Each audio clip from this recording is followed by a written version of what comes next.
ayer y hoy juntos. En sus hogares, Universidad Católica de Chile Televisión.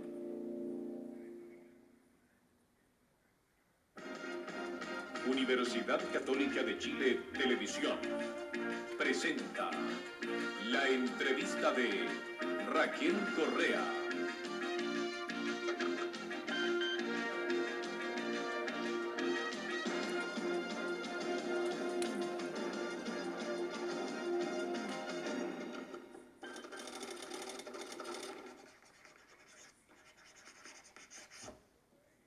Muy buenas noches.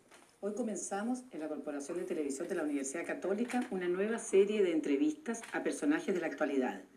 Todos los miércoles a esta hora estaremos conversando con algunos de los actores del quehacer noticioso. Esta noche, y sin más dilaciones, vamos a conversar con el almirante José Toribio Merino, jefe de la Armada, comandante y jefe de la Armada y miembro de la Junta de Gobierno. Almirante, ¿tiene usted sentido del humor? Sentido, sí, creo que sí. Algo encontré por ahí por Inglaterra cuando estuve como niño.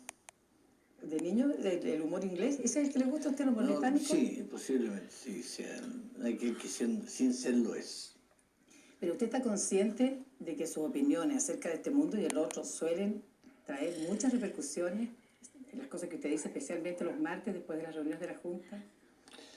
De repercusiones no podría decirle que estoy absolutamente convencido de que tengan. Lo que sí me interesa a mí que lo que digo sea exactamente la verdad de la situación que me están preguntando, que han expuesto. Ya que lo importante creo que todos estemos informados de las cosas tal como son. Almirante, pero claro, por el tono en que usted las dice es el comentario obligado de los días miércoles. Yo quiero saber si usted los lunes en la noche piensa alguna gracia, alguna broma, alguna talla, alguna ironía que va a decir usted el martes ante los periodistas. No, no sería espontáneo, no se me ocurre así de pensarlo. Ni me acuerdo que al día siguiente tengo que estar con periodistas. Realmente estoy mucho preocupado de las leyes que vamos a discutir ese día, de qué es lo que va a salir después. ¿Ha leído los libros que se han publicado sobre los martes de Merino, con frases suyas, con frases de los otros miembros de la Junta? Así hay algo, sí, ¿no? Pero no he tenido tiempo de verlo. No he tenido tiempo. Usted a veces dice cosas que van más allá de la gracia. A veces crean problemas con la Iglesia Católica, por ejemplo, o problemas internacionales. ¿Se ha arrepentido alguna vez de algo que haya dicho usted en esos martes? Y de arrepentirme, sí, soy muy poco arrepentido yo. Muy poco. Sí. Realmente digo las cosas con absoluta sinceridad y con certidumbre de que si alguien se siente ofendido, lo siento mucho porque la cosa no ofendí yo. Porque ofendieron solo se puede sentir ofendido. Ahora cuando usted habla, cuando usted dice cosas que provocan problemas, que es la situación que yo lo estoy poniendo, ahí es, ¿usted es el comandante en jefe de la Armada, está hablando por sus hombres, o está usted precisamente hablando por sí mismo y nada más? Es una pregunta bien difícil de que no sea como usted lo está planteando. Pues yo soy lo que soy ante mi gente y mi gente ante mí, que somos en un sistema absolutamente disciplinado y jerarquizado, así que si yo hablo es porque yo sé que mi gente piensa así. Y como gobierno, sé que el gobierno piensa así porque lo hemos discutido la mayoría de esos problemas que me hablan. Pero nunca usted va como vocero del gobierno. No. Almirante, usted con o sin humor, porque no siempre la cosa la dice en forma graciosa, tampoco. Es un personaje que ya ingresó a la historia de este país. Usted jugó un papel muy importante en el pronunciamiento del golpe militar del año 73. Yo quiero que nos remontemos, sí, que me va a corregir. Le voy a corregir una cosa. La primera frase que dije yo el día 11 de septiembre, y fue lo primero que se le dijo, fue: chilenos, este no es un golpe militar, este es un cambio de gobierno. No vamos a entrar a discutir eso ahora porque técnicamente, ¿no es cierto? Yo creo que cualquier texto de ciencia política diría, es una discusión, no voy a entrar. Se lo concedo. Bueno, hablemos del 73, remontémonos un poco a esa época. Hay versiones encontradas. Algunos le atribuyen a usted la organización del cambio de gobierno. Otros empezando por el propio general Pinochet, se lo atribuyen a él. Mm. Yo quiero saber, ¿quién de ustedes es el padre del procedimiento militar del 73? Creo que sería relativamente jactancioso decir cualquiera de una u otra persona sea padre, ¿no? Porque el sentimiento nacional era que necesitaban cambiar gobierno.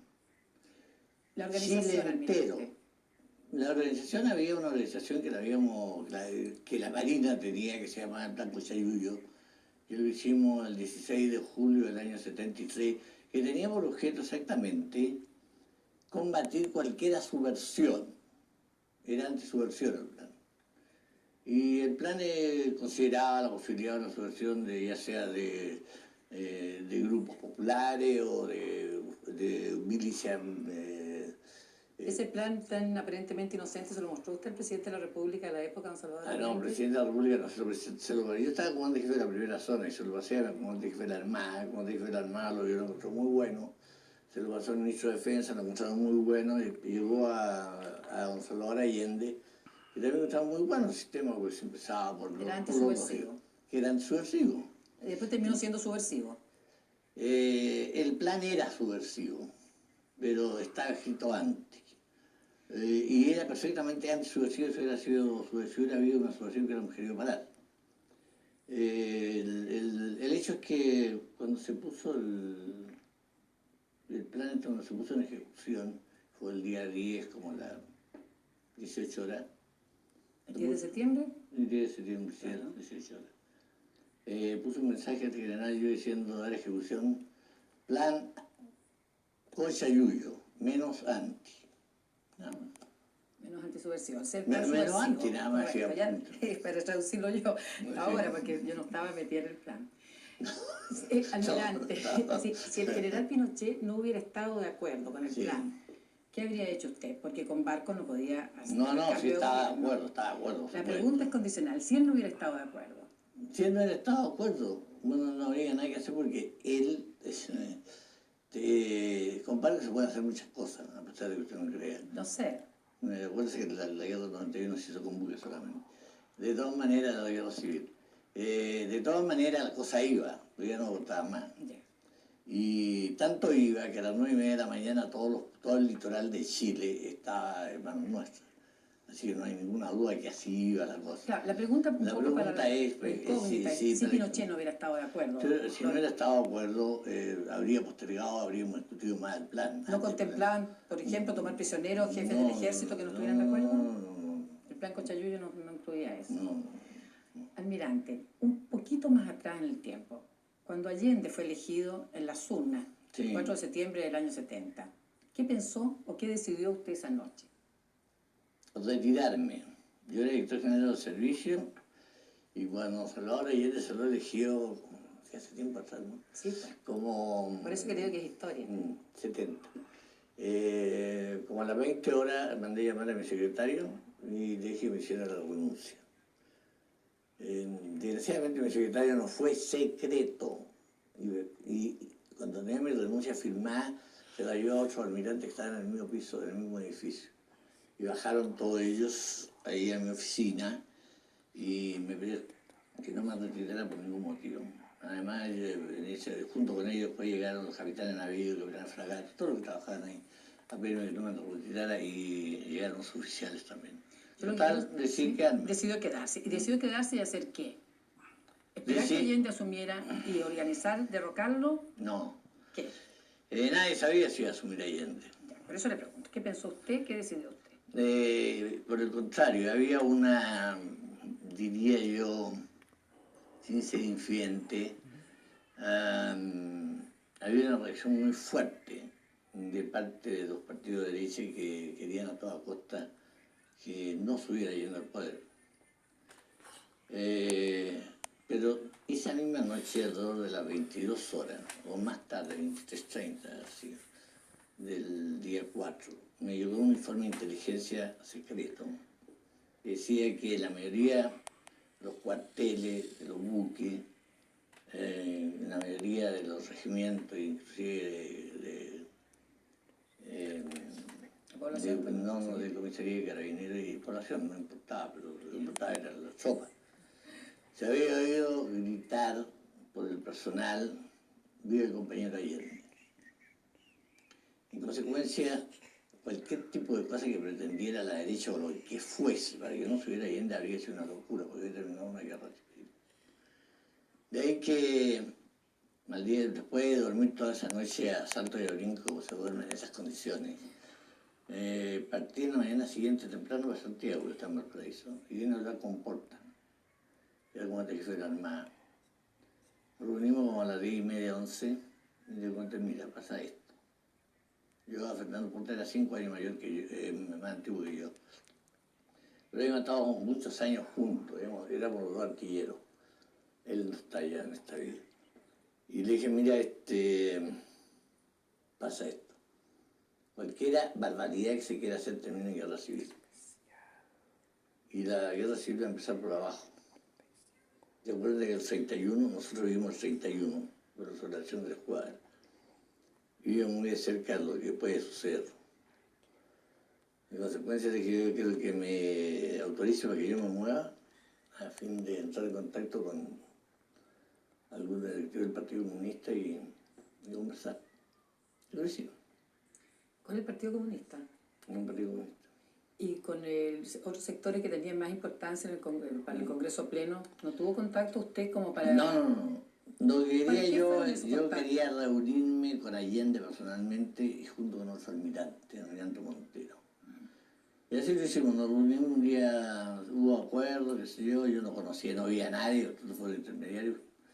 Y nos encontramos, nos pusimos de acuerdo para reunirnos el día domingo, esto era el domingo 11, creo, de diciembre, Una semana de después. septiembre. De septiembre, justamente. ¿Quién me dijo? No estaba, ¿verdad? Con un grupo de dirigentes, estaba Guastavino, estaba Corbalán, estaba por supuesto, el presidente electo, según decía él, porque todavía no había sido el Congreso, pero no había nada. Tenía la mayoría, estaba de Salvador Allende. Estábamos más o menos 1 hora y media en una castucha, en nuestra casa de veraneo que hay ahí en los alrededores de Concón, una casa estaba arrendada por alguien, no sé, tenía.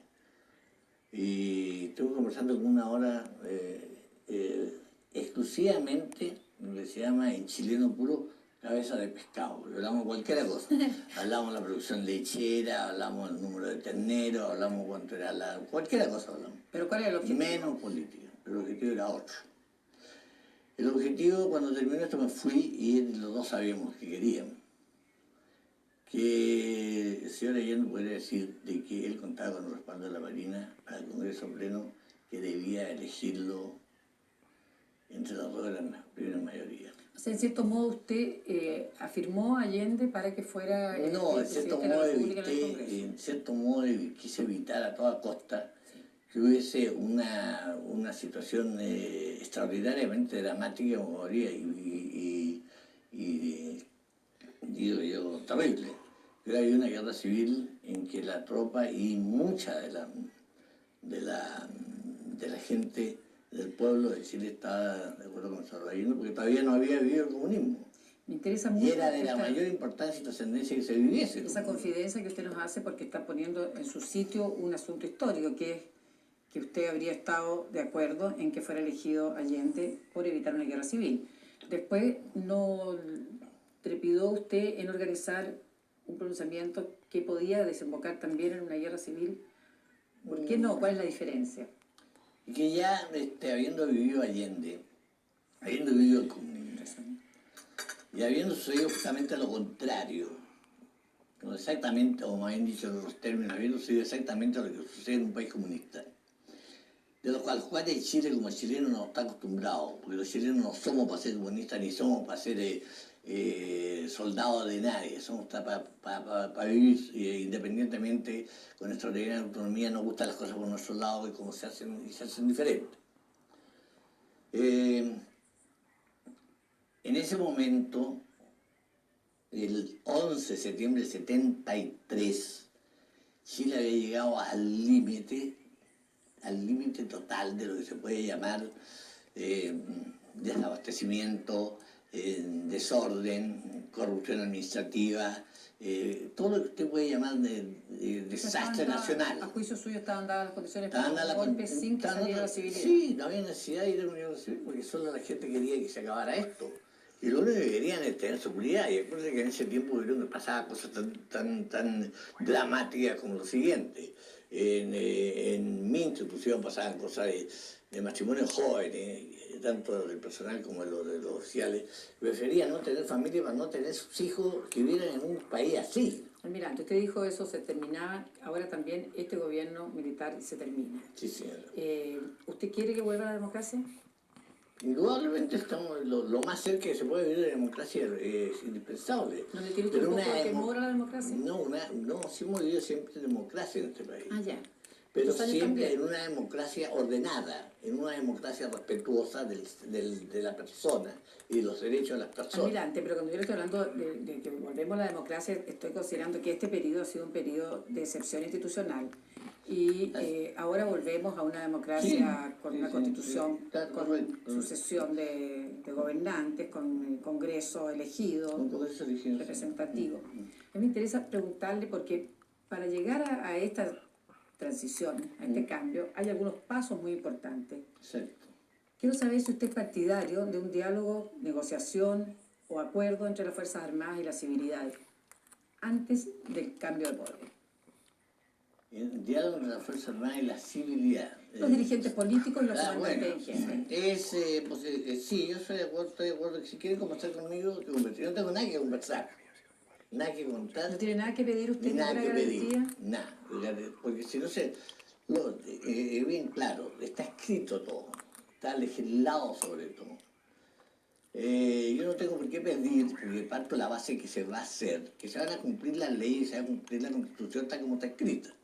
La Constitución fue aprobada y reaprobada ahora que recién el 10 de julio ¿qué fecha? Con la última modificación. Reformada. Y hay legislación suficiente para cualquier situación que se pueda presentar. Eso es una democracia, respetar lo que está legislado y vivir dentro del marco de la ley. Pero usted ahora, dijo... si quieren conversar conmigo, ya no conversar, pero no voy a conversar con ellos después del 14 de diciembre, sino que antes del 14 de diciembre. Exactamente eso es lo que quiero recordar. Usted hace un tiempo, antes de que se inscribieran los candidatos a la presidencia, dijo, después que estén inscritos los candidatos, hay tiempo suficiente para dialogar. Claro. Faltan menos de 2 meses para las elecciones. Yo quiero saber si usted está dispuesto ya, si está esperando que lo conviden, si usted va a tomar la iniciativa, si se va a poner de acuerdo con los demás comandantes. No tengo ninguna iniciativa que tomar. Si quieren conversar conmigo, que vengan. Si los otros comandantes, usted solo. El que quiera venir, si nos juntamos los 4 solos, los 4 juntos, estamos de acuerdo, yo creo que no hay ninguna diferencia entre ninguno de los 4 para poder ir a discutir lo que quieran discutir ellos. ¿A quién ve Pero al otro partiendo de lado la de base la que mesa? no tengo ninguna iniciativa, no tengo ninguna necesidad yo de tomar la iniciativa de esa manera. ¿A quién ve usted al otro lado de la mesa, almirante? ¿A quién veo? Sí. ¿A dirigentes políticos? Sí, lógico, tiene que ser dirigente político, porque si no, ¿con quién voy a discutir? No voy a discutir con el jefe de la micro. Perfecto. Ahora, sobre qué aspectos principales, el rol de las Fuerzas Armadas, por ejemplo, ¿sería uno de los temas que usted pondría en esa agenda o no? Si yo no voy a poner tema, ellos van a poner tema. El rol de las Fuerzas Armadas está escrito y es sabido y lo han jugado las Fuerzas Armadas a través de toda la historia de Chile. Desde que el primer militar empezó por formar a Chile independiente, el rol de las Fuerzas Armadas ha estado viviéndose, que ha ido cambiando con el tiempo, con las modalidades y los avances que tiene la política, como la técnica y la ciencia, indudablemente que sí. Ahora, en ese rol de las Fuerzas Armadas, obedientes, jerarquizadas, no deliberantes, esas son las características, pero frente al poder civil. ¿Sobre el poder civil, al lado del poder civil o bajo el poder civil? Pues son uno de los elementos que tiene el presidente de la República, de acuerdo con la Constitución, el artículo 24, por eso dice la Constitución, tuvo 8 años hacer la Constitución. El artículo 24 le da al presidente de la República la capacidad y le ordena la administración íntegra del Estado. Y si las Fuerzas Armadas forman parte del Estado, tienen que estar bajo el presidente de la República. No van a poder estar al lado del presidente, tienen que estar bajo el presidente. Bajo lógico. Las órdenes del presidente De la civil. República y en íntima relación con el Ministerio de Relaciones Exteriores. Ahora, que es muy importante natural. para la seguridad del país. Almirante, supongamos que está realizándose el diálogo y uno de los representantes políticos le dice, uno de los temas que a nosotros nos interesa es arreglar lo de la amnistía. Nosotros queremos derogar la ley de amnistía que dejó en la oscuridad, sin solución, los graves, dramáticos casos ocurridos entre el año 1973 y 1978. ¿Cuál es su respuesta? Mi respuesta es que no la acepto. No lo acepta. Y si el próximo Congreso, almirante, acuerda dejarla sin efecto, ¿usted qué hace? ¿Acepta o no Espero acepta? que en el Congreso veremos. Almirante, esa... Las situaciones se resuelven a medida que van sucediendo. Sí. Como tengo varios años resolviendo situaciones, no me voy a adelantar a dar una solución de una situación que no creo que se va a vivir. Almirante, me interesa mucho esta reticencia tan grande que tienen las Fuerzas Armadas o sus voceros, sus comandantes en jefe, a que se investiguen esos hechos. ¿Es que tienen miedo a la justicia? No, que tiene que ver la justicia con eso. ¿Cómo? Si esos hechos lo investigaría la justicia. Tiene que ver. O sea, No, si no se levanta la ley de no tiene ningún problema. Ese problema de la ley de amnistía es para unos y otros, para los dos lados, así que no importa cuál de los lados. Si la ley de amnistía sería, si se trata de derogar la ley de amnistía, serían tan agraviados los unos como los otros si hay problemas. Si hay problemas. No tengo ningún problema. Ahora, en cuanto a una nueva ley de amnistía de la cual se estaba hablando, No, sí, no hay. problemas administrativos, no hay. Usted dice que no y es no porque ahí ustedes mandan por unanimidad en el Poder Legislativo. No basta que otro no te dé problema. Basta un voto. Un voto que se diga. ¿Nunca pensó ejercer ese derecho a disentir el día que tenían que elegir a quién iba a ser el candidato a la presidencia el año pasado para el plebiscito? No sé, no, por otra razón. Es un problema mucho más largo. Tuvimos mucho tiempo, tuve un mes pensando quién iba a ser la persona y nos reunimos varias veces los cuatro, los tres, digamos. Y llegamos a una conclusión y escribimos todos los pros, los contras, etc. Llegamos a la conclusión que Augusto era la persona indicada. Y también llegamos a la conclusión que la forma de hacerlo era una elección, pero una elección muy singular, porque era un hombre que se elegía, no había alternativa, era un sí o un no. Ganaron porque sacaron más no. Natural. Y cuando tienen más no, gana. ¿Pero por qué ganaron los no? ¿Por qué? Porque Se lo pregunto. eso es lo único que se pregunta, no es necesario hacer pregunta porque es evidente. Porque la gente se encargó, digamos, de preparar la elección esta, no tenía ninguna experiencia política, tenía muy poca experiencia política. Y dieron por sentado una cantidad de cosas que no eran tan sentadas, no eran tan sencillas de resolver. En consecuencia, si bien es cierto que Augusto Concepción salió elegido, no fue porque no tuviera calidad para hacerlo, porque la tenía de más, y sacó 40 y tantos % de la votación, sino que porque no supieron preparar el terreno para llevarlo al puesto que querían. Almirante, ahora estamos frente a otra elección. Yo le quiero Sí. preguntar, ¿tiene usted decidido ya por quién votará el 14 de diciembre? Por mi cumpleaños. Yo sé que es su cumpleaños, Sí. pero no se va a abstener ¿Cómo voy a tener? de votar, quiero decir. ¿Eh? Tendría derecho, porque al fin y al cabo todavía antes de las 10 de la noche, no, a las 9 de la noche nací yo. Antes de las 9 de la noche no había nacido. Almirante, usted ha apoyado claramente, diría yo, al candidato Hernán Vigi. La Virgen sí lo apoyo, claramente lo apoyo, porque he trabajado con él año de año, es un hombre extraordinariamente capaz, es un servidor público legítimo, no de fantasía como para ponerse en escenario y O sea, apuntar usted yo soy sigue servidor pensando, público, lo siento. ha sostenido que es el que representa bien los intereses del gobierno. ¿Eso es lo que usted Los piensa? intereses del país. Si los gobiernos no importa, los intereses del país. Perfecto, corregimos esa frase que es una frase textual suya. En todo caso, algunos de los asesores de Vigi le han aconsejado Sí. que tome distancia del gobierno militar. ¿Cuál es su reacción frente a esa política, a esa estrategia? Que tome distancia del gobierno Sí, militar. que él haga una especie de vuelta de espalda al gobierno para que no lo ligue tanto a la población con el gobierno militar del cual él fue funcionario durante 14 años. Sí, 14 años. ¿Qué piensa usted de esa estrategia? Creo que es no es de las más hábiles, porque no creo que ninguno de los gobiernos que ha tenido Chile, sin ser pretencioso, ni pretender pasar por encima de mucha gente que ha hecho grandes cosas, en la historia de Chile. Creo que pocos gobiernos han tenido en Chile que hayan hecho más cosas y han llevado a Chile a un nivel más alto que este. Así que bien podría Chile, Vigio usar parte del prestigio que tiene el gobierno militar, que es irrenunciable en su próxima campaña. Almirante, ¿y después de marzo del 90, usted para la casa, para el buque, para la pintura o sigue en la comandancia en jefe? No, está lo que va haciendo. No, ¿Qué es lo que va a hacer? ¿Se va a ir al Congreso? ¿Va a ir a legislar? no, tampoco al Congreso. Mira, que todavía hace yo 16 años haciendo leyes. Hemos hecho, aquí tengo 6.000 y tantos decretos, leyes, y no sé, 800 leyes. O sea, usted Estoy hasta aquí. se retira. Sí, me retiro. Usted dijo, llegamos juntos y nos vamos juntos. Nos vamos juntos. El general Pinochet ha dicho que él seguirá siendo comandante en jefe. Sí, así lo ha dicho Augusto, lo dice, lo ha dicho así. Entonces, ¿usted se va aunque él se quede? Aunque yo me voy a que se quede. Bueno, ahora nos vamos los dos porque llegaron nuestro tiempo. Yo ¿Llegó le usted? agradezco mucho, almirante. Con ustedes espero encontrarme el próximo miércoles a la misma hora. Muchas gracias.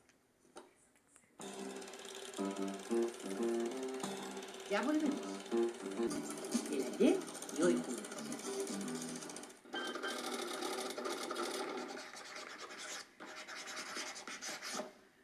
Muy buenas noches.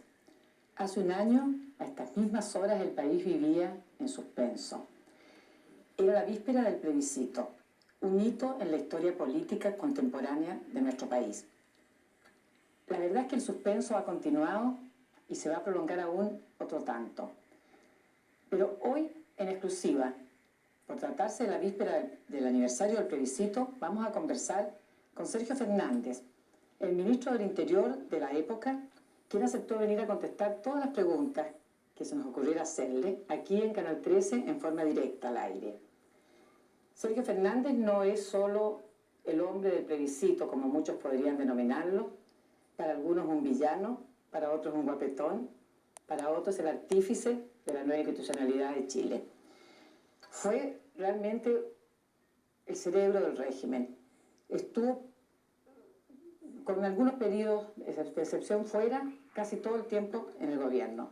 Comenzó como ministro del Trabajo, siguió como Contralor General de la República y en tal carácter facilitó la consulta de aquel entonces. Después llegó a convertirse en el primer ministro del Interior civil que tuvo el régimen.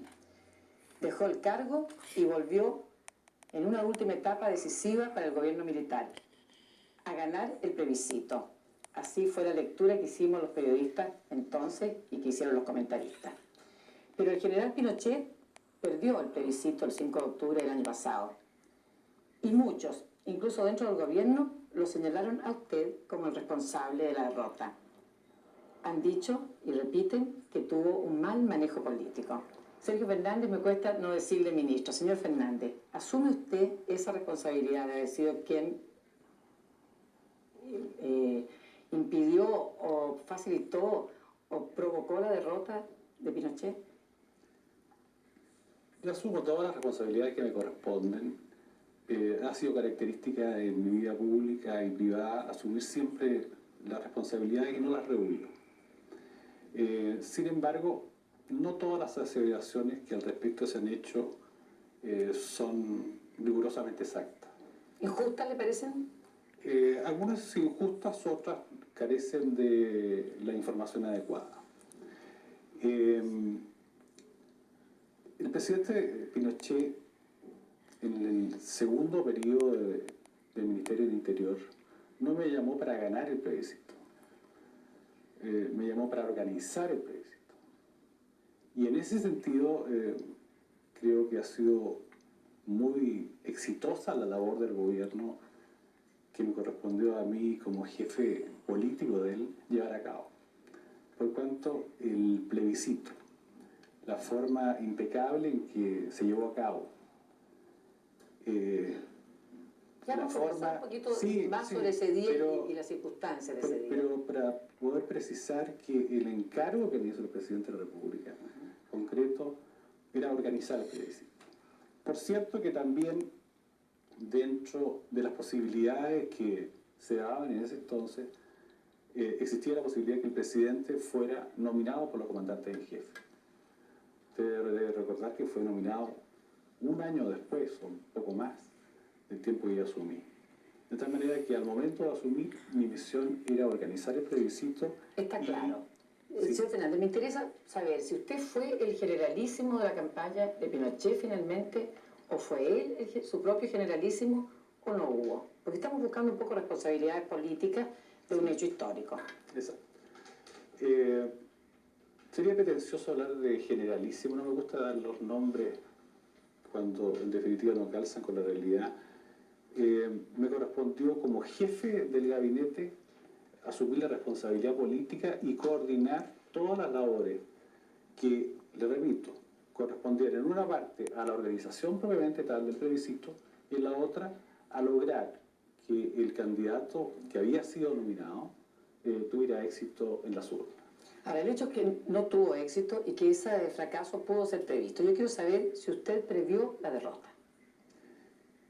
Cuando entramos en un régimen democrático y entramos a jugar con la voluntad que puede expresarse en las urnas, es obvio que en toda elección está implícita la posibilidad de ganar o de perder. Sí, eso es obvio, pero en este caso específico había encuestas y había muestreos que estaban revelando que el gobierno tenía menos posibilidades de ganar que de perder. Yo quiero saber si usted informó a su jefe, usted como ministro del Interior, jefe político del gobierno, informó a su jefe, el general Pinochet, que las encuestas serias lo daban como perdedor. El presidente estuvo permanentemente informado de todas las encuestas, pero no solo de las encuestas, sino de todos los antecedentes, de todas las informaciones, de todos los elementos que permitían a la autoridad, y concretamente a él y a las demás autoridades políticas del país, formarse un juicio cabal respecto de la situación que se estaba viviendo. De manera que es absolutamente infundado esa especie que se ha circulado en el sentido de que el presidente carecía de información. El presidente disponía de toda la información. Ahora me interesa a mí también un poco lo que pasaba con la opinión pública, porque como es una historia tan reciente, la del plebiscito, que mañana recién cumple un año, todos debemos recordar que el propio día 5 de octubre apareció publicada en la prensa, y por orden de la Secretaría General de Gobierno, que estaba bajo sus órdenes, unas encuestas que daban por ganador al gobierno, con unas cifras que fueron exactamente las inversas de lo que resultó después. Yo lo que quiero saber es qué pretendían hacer con eso. Si usted autorizó, como jefe político del gobierno, a la Secretaría General de Gobierno a publicar esas encuestas falseadas. No, yo no puedo señalarle que eso corresponda a una actitud o una acción de la Secretaría General de Gobierno. No me consta que la Secretaría General de Gobierno haya hecho eso. De tal manera que no tengo conocimiento cómo llegó esa información a la prensa. En todo caso, le debo decir que a ese respecto es absolutamente relevante esa información. Pero con respecto a encuestas quiero señalarle una cosa, porque también se ha hecho mucha exageración respecto de todo ese tema. Las encuestas para los efectos del gobierno, y concretamente para el presidente Pinochet, siempre fueron un mero antecedente, no constituían una verdad absoluta en sí misma. Y es obvio que así sea también, porque si en realidad las encuestas fueran perfectas, no habría elección. No sería necesaria la elección. Es decir, haríamos una muy buena encuesta y creo que se ahorraría mucho tiempo, mucho dinero. Por supuesto. O sea, señor Fernández, me interesa porque hubo mucha suspicacia, y aún la hay, respecto a la demora en darlos a conocer los resultados de ese día 5 de octubre. Hizo temer al país, a algún sector del país, que se estaba fraguando un fraude electoral.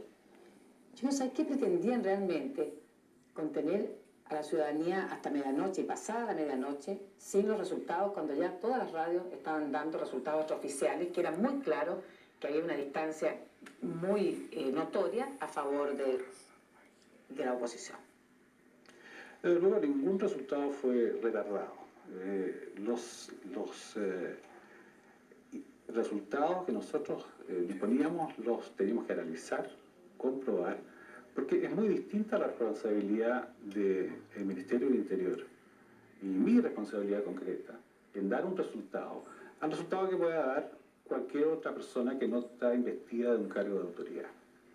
Pero sobre ese aspecto conviene tener presente que, no obstante lo que se ha señalado respecto del retardo, debemos reconocer que toda la prensa del día siguiente al plebiscito consignó los resultados de él. Toda la prensa. De tal manera que no hubo en Chile nadie que esa noche no supiera y que al día siguiente no pudiera leer en los diarios el resultado. Cosa que en una masa de votantes de 7 millones o más no era tan fácil de poder lograr, y que en otras organizaciones que usted muy bien conoce, que han sido de público conocimiento, en que los votantes han sido bastante menores, se han demorado semanas, meses, y a veces los resultados... No ha sido la tradición en Chile en todo caso. Señor Fernández, muchos hasta hoy están convencidos de que esa noche en La Moneda se preparaba un golpe militar, que fue desbaratado cuando el general Matei llegó a La Moneda y reconoció públicamente que los antecedentes que tenía revelaban que el gobierno estaba derrotado. Él incluso posteriormente usaba la expresión que él dijo: voy a quitarle la espoleta a la bomba. Yo quiero saber si hubo, qué pasó ahí detrás de las gruesas murallas de La Moneda. Es absolutamente... carece de todo fundamento. Y carece de todo el realismo, que yo se lo pregunte también, porque usted no me lo diría si fuera verdad. No, de verdad, si fuera verdad, habría otras maneras de poder comprobarlo. Desde luego, con respecto a algo que usted estaba señalando recién, de un posible o eventual fraude que se habría estado preparando con la retención de los resultados. A mí me correspondió la redacción, primero en la comisión que redactó las leyes orgánicas, y luego en el Ministerio impulsar y llevar a cabo, conjuntamente con el director del registro electoral, un sistema electoral que hace virtualmente imposible un fraude, que no sea una cosa burda, grotesca, que obviamente... ¿Pero es necesario entonces que la oposición tuviera su propia contabilidad? Absoluta, yo creo que podrían perfectamente haberse ahorrado todo eso. Pero para eso se requiere confianza pública, que estaba lesionada. No está, bueno, pero yo creo que en definitiva el sistema en sí mismo no permitía fraude de ninguna naturaleza. En todo caso, el fraude no existió. No existió. Lo que interesa ahora no es... No existió, no, ni jamás se pretendió que existiera. Ni hubo riesgo de golpe de Estado. Ni hubo riesgo de golpe de Estado. Pero en todo caso, pasarlo a otro tema, porque quiero saber a qué causa fundamental atribuye usted la derrota. Si usted no ha admitido aquí una culpa o una responsabilidad en el manejo político de la campaña, ¿qué falló? No. Yo no he dicho que no tengo responsabilidad. No admitió expresamente que hubo un mal manejo. Yo le admito que la campaña pudo ser mejor. Es perfectamente posible ¿Pero usted cree que hacer una campaña con eso habría mejor. sido suficiente o Creo otra causa? Creo que no habría sido suficiente. ¿Cuál Creo es la que no, causa? desgraciadamente habría sido suficiente, dado la situación que se presentó en las urnas. Sin embargo, yo creo que las causas son todavía difíciles de poder precisar, pero yo creo que hay algunas que son bastante nítidas y claras, y que no necesitamos que transcurra más tiempo para poder señalarlas con bastante precisión. Por ejemplo, creo que los 15 años de gobierno producen un desgaste natural en el gobernante que hace que la tendencia natural del electorado sea buscar un cambio. Y por otra parte, y en eso sí, que naturalmente es un error que corresponde a la campaña, y por lo tanto uno de los que real y efectivamente me corresponde asumir, es el no haber sido lo suficientemente claro y explícito para poder diferenciar el periodo que terminaba con el periodo que comenzaba. Con eso usted me da pie a la pregunta que yo le quería formular, porque evidentemente el factor que usted señala es un factor que todo el mundo tendría que admitir como posible, pero hay otros factores. O sea, el país, según la oposición, le dijo no a Pinochet, y se lo dijo rotundamente por una cantidad de abusos o situaciones producidas durante los 16 años. O sea, no solo porque transcurrieron 16 años, sino que por la forma en que esos 16 años transcurrieron. Por ejemplo, el problema de los derechos humanos. Usted, en su segundo periodo de ministro del Interior, puso oficialmente fin al exilio, por ejemplo. Pero yo quisiera preguntarle, señor Fernández... Y realmente, no solo oficialmente, realmente. Bueno, correcto. Realmente. Yo quiero preguntarle, ¿cuántos decretos de exilio, como este que tengo yo aquí, firmó usted durante su primer periodo como ministro del Interior? Aquí yo tengo un decreto de exilio firmado por Sergio Fernández Fernández, ministro del Interior, para expulsar del país a Jaime Castillo Velasco, arguyendo que según antecedentes fidedignos que obran en poder de la autoridad, es un peligro para la paz interior del país. Yo quiero preguntarle hoy, con toda altura, si usted cree realmente que gente como Jaime Castillo Velasco, como Carmen Gloria Aguayo, como Andrés Saldívar, como Eugenio Velasco, eran realmente peligros para la paz interior del país, e incluso terroristas como los calificó usted en algunas No, oportunidades. terroristas no lo ha calificado nunca. Una vez dijo que todos los exiliados eran terroristas, lo dijo la revista ¿Qué pasa? No, es decir, había un porcentaje de exiliados que eran terroristas y otros no. Es fácil mostrar decretos y podría haber traído muchos más. Por supuesto, pues si me lo hubiera pedido, yo lo usted podría habló claro. de 10.000, si aquí hay 10.000 más. De 10.000 exiliados en total, si claro, no se trata de eso. No, sí le entiendo. Sí le entiendo y le entiendo además el sentido de la pregunta.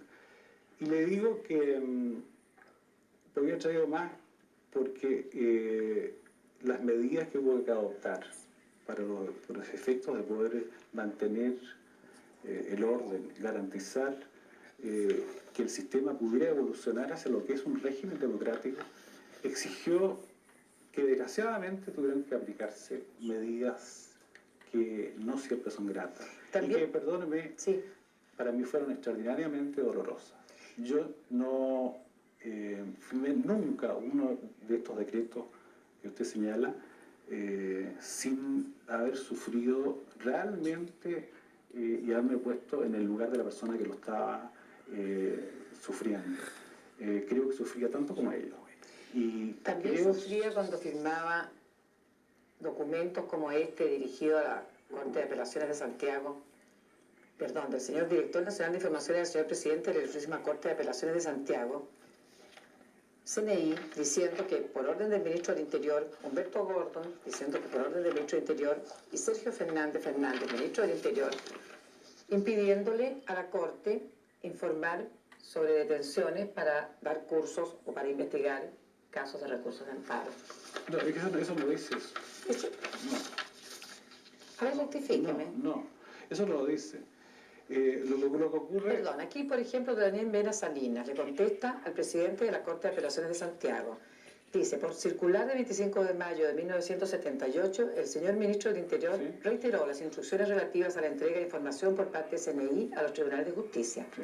Toda información que se requiera de CNI debe ser solicitada a través del Ministerio del Interior, prohibiéndose expresamente a este organismo proporcionar directamente a los tribunales de justicia cualquier información, salvo que el requerimiento haya sido canalizado a través de esa Secretaría de Estado. Claro, pero eso quería justamente que usted leyera el texto completo, porque no dice que yo estaba prohibiendo informar.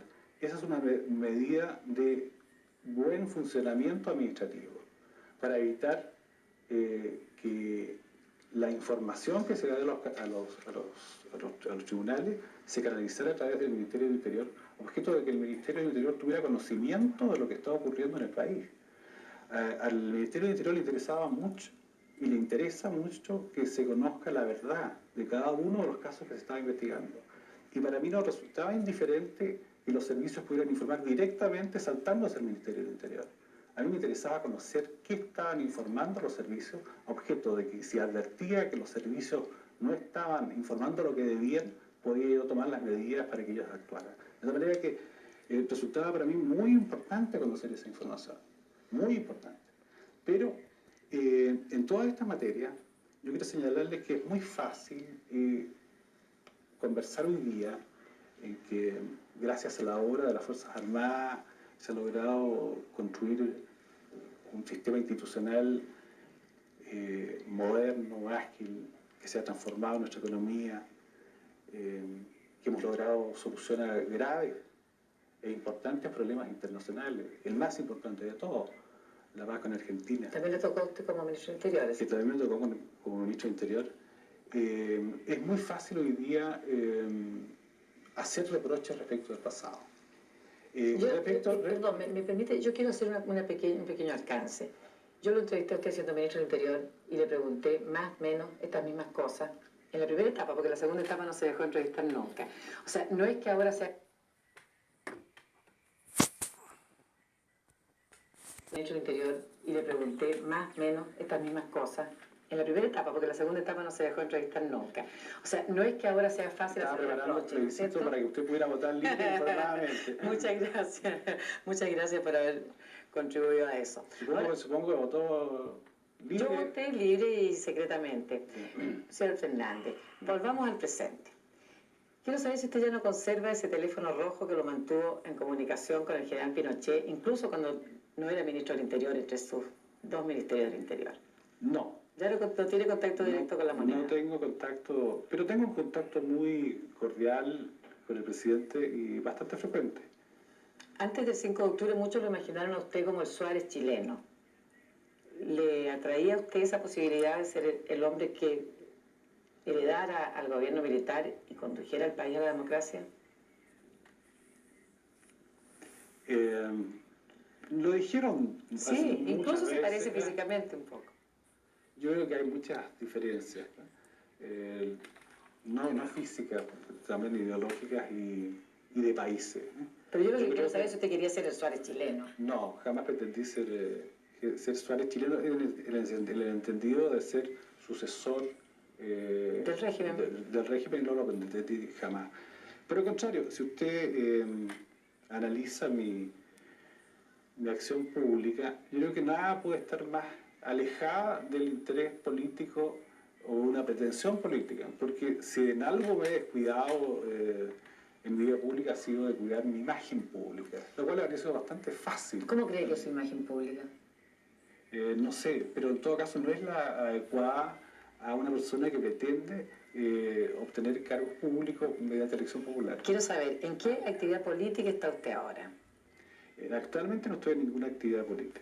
O sea, a partir del plebiscito, se quedó un tiempo más de ministro, después se retiró, vida privada, abogacía, nada que ver más con el gobierno. ¿A favor de con la política. Con la política, con la política y con el gobierno, o sea, con el gobierno usted ya con el gobierno tiene una cierta relación tengo cordial. una muy buena relación, no solo con el gobierno propiamente tal, sino incluso con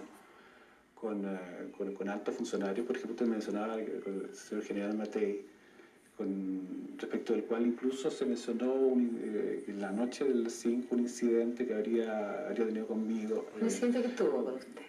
Pero no, lo que quiero señalar es que con el señor general Matei somos muy buenos amigos. Superable el incidente del champán. Con el general Matei tengo una muy buena relación. A ver, me interesa porque ya estamos en los finales de esta conversación. Me gustaría saber si usted tiene ya hecha su elección política, ya que no está activamente en la política.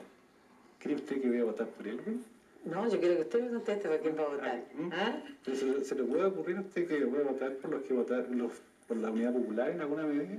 ¿Adherirá usted públicamente a Vigi o piensa que sería dañino para Vigi contar con su apoyo? Yo creo que Vigi no resulta ni dañino ni beneficioso el apoyo de un colaborador de este régimen. Un hombre clave de este régimen.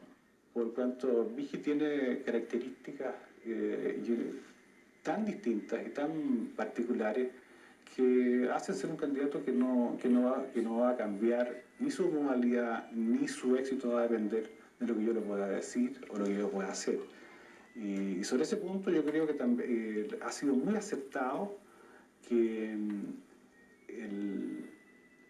la candidatura de Vigi pretenda hacer la diferencia que no hice yo en su momento respecto de lo que es un periodo militar que termina y un periodo constitucional que comienza. En ese sentido, yo creo que el país no tuvo muy claro a la época del plebiscito y pensó que tal vez la elección del presidente Pinochet significaba continuar virtualmente lo mismo, lo cual constituye un profundo error.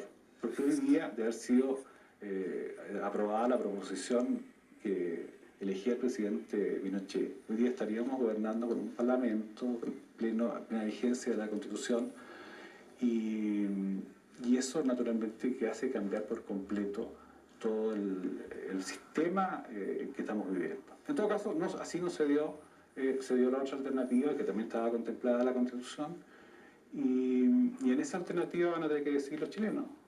Yo tengo muy clara mi preferencia porque además yo quiero que este país siga progresando. Bueno, déjenos aviso para otra vez. Ahora hemos terminado esta conversación. Yo le agradezco muchísimo que haya roto su silencio tan prolongado y lo haya hecho aquí con nosotros en Canal 13. Muchas gracias. Universidad Católica de Chile Televisión presentó la entrevista de Raquel Correa.